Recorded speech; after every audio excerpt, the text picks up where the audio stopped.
નમસ્કાર મિત્રો, આરજેબી ન્યૂઝમાં તમારું સ્વાગત છે। નજર કરીએ આજના મુખ્ય સમાચાર તરફ। ઇન્દોરની એક લોકોની નજરે ગરબડવાળી ઘટના સામે આવી છે, પણ આ ગરબડવાળી ઘટના નથી, તે એક સાચી વાત છે। ઇન્દોરમાં એક સરકારી કર્મચારીએ 24 કેરેટ સોનાથી બનાવ્યું ઘર।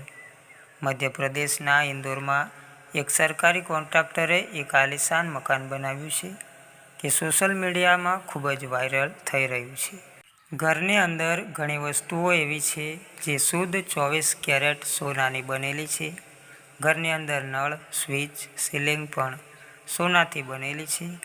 આ સાથે કોન્ટ્રાક્ટરના ઘરમાં ઘણી લક્ઝરી કારો પણ પાર્ક કરેલી જોવા મળે છે।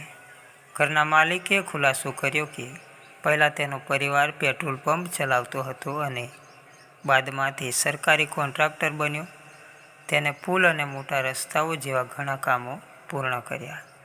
તે કામોમાંથી થતી કમાણીથી તેને આલિશાન સોનાથી ભરેલું ઘર બનાવ્યું। આવા જ સમાચાર પ્રાપ્ત કરવા માટે ચેનલને સબસ્ક્રાઈબ કરી દો। તમારી આજુબાજુની ઘટના પ્રસારિત કરવા માટે અમને વોટ્સએપમાં માહિતી મોકલી આપો। ધન્યવાદ।